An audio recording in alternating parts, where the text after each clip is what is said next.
எல்லாருக்கும் வணக்கங்க. இன்றைக்கி அனிதா குப்புசாமி யூடியூப் சேனலில் உங்களெல்லாம் சந்திக்கிறதுல ரொம்ப மகிழ்ச்சி.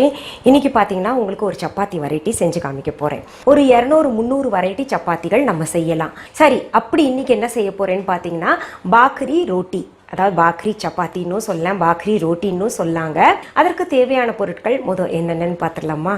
நெய் தேவையான அளவு, சீரகம் 1 டீஸ்பூன், ஓமம் 1 டீஸ்பூன்.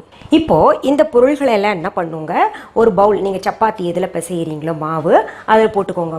கோதுமை மாவும் போட்டுக்கணுங்க, உப்பு தேவையான அளவு போட்டுக்கணும். நெய் 5 டீஸ்பூன் போடுங்க. நெய் இல்லாட்டி ஆப்ஷன் உங்களுக்கு எண்ணெய். சீரகத்தையும் அதில் போட்டுருங்க, அப்புறம் ஓமத்தையும் போட்டுருங்க. எல்லாம் சரி வேகத்தில் கலந்து விட்டுங்க.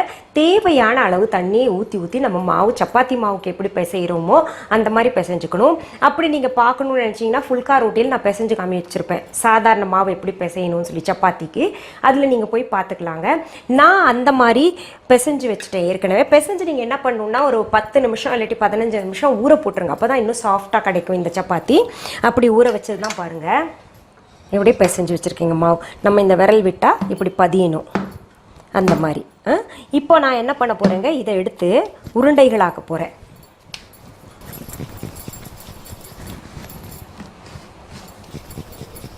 அந்த உருண்டையாக்கும் போதுங்க மேலே பாருங்கள் ரொம்ப பிளேனாக இருக்கணும். எங்கேயுமே அந்த விரிசலெல்லாம் இல்லாமல் அந்த விரிசலெல்லாம் கீழே கொண்டு போய் சேர்க்கணும்.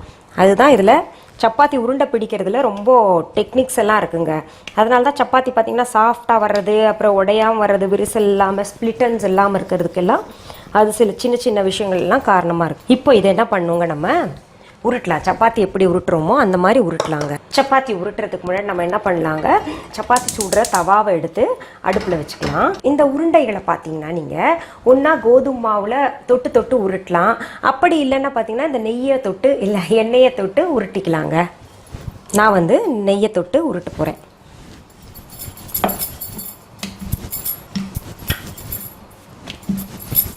அது உருட்டும் போது நம்ம திருப்பி போட்டு உருட்டக்கூடாதுங்க. அப்போ தான் சப்பாத்தி ஒரே பக்கமாக போட்டு உருட்டணும். அது இன்னொன்று, கார்னர்ஸ்லாம் நல்லா நம்ம ஈவனாக பண்ணும். ஈவன்னா ஒரு தடிமனாக இருக்கக்கூடாது, எல்லாமே சர்ஃபேஸ் பார்த்திங்கன்னா ஒரே மாதிரி இருக்கணும். இப்போ தவா சூடாயிருச்சு, நம்ம இந்த சப்பாத்தி போட்டுக்கலாம்.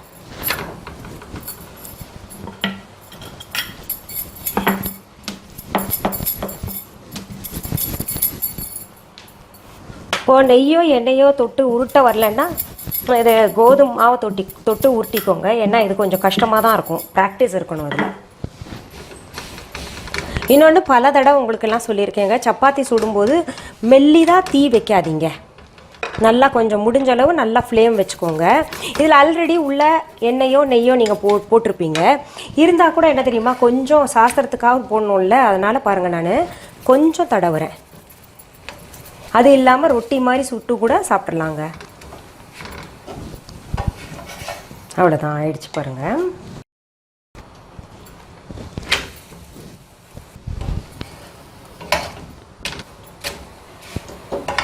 அது உங்களுக்கு துணி மாதிரி மடிக்கணும். இப்படி துணி மாதிரி எப்படி வேணால் செஞ்சால் மடிக்கணும். அதாவது இந்த மாதிரி ஃப்ளெக்சிபிளாக இருக்கணும். இப்போ ஒரு சிலர் போட்டு அடுப்புலேருந்து போட்டு இறக்கும்போது வேணால் சாஃப்டாக இருக்கும். ஆனால் பார்த்தீங்கன்னா ரொம்ப ஒரு மாதிரி ரஃப்பான பின்னாடி இது என்ன இவ்வளோ கஷ்டப்பட்டு பிச்சு சாப்பிட்ணுமா, ஜவ்வு மாதிரி இழுக்குதேன்னு சொல்லிட்டு நினைப்பாங்க. அப்படி இல்லாமல் இது நாளை காலம்பரை நீங்கள் சாப்பிட்டீங்கனாலோ இல்லை நாளைக்கு சாயந்தரம் சாப்பிட்டா கூட இது ஒரு நாள் 24 ஹவர்ஸ் சப்பாத்தி தாங்கும் எப்படி இருந்தாலும். அப்போ பார்த்தீங்கன்னா உங்களுக்கு அது நல்லா ஃப்ளெக்சிபிளாக இதே மாதிரி இருக்கணும்னா நான் சொன்ன மெத்தடை நீங்கள் ஃபாலோ பண்ணுங்கள். பாருங்கள், இந்த மாதிரி ஃப்ளெக்சிபிளாக துணி மடிக்கிற மாதிரி இருக்கிறதுக்கு காரணம் என்னென்னா, நம்ம ஃப்ளேம் என்ன ஹை ஃப்ளேமில் வச்சு சுடுறோம்ல, அதுதான் காரணங்க. இது சின்ன டிப்ஸு. பொதுவாக யாருமே இந்த ரகசியங்கள்லாம் சொல்லித்தர மாட்டாங்க. சரிங்க, இது போல் நல்ல உங்களுக்கு இன்னும் நல்ல ரெசிபிஸ் வேணும்னா, இல்லை எங்கள் பாடல்கள்லாம் வேணும், இல்லை பியூட்டி டிப்ஸ் வேணும், இல்லை வேறு ஏதாவது டிப்ஸ் வேணும்னு நீங்கள் நினச்சிங்கன்னா நீங்கள் எல்லாம் செய்ய வேண்டியது ஒன்று தாங்க. அனிதா குப்புசாமி யூடியூப் சேனலை சப்ஸ்கிரைப் பண்ணுங்க. மீண்டும் சந்திக்கலாமா?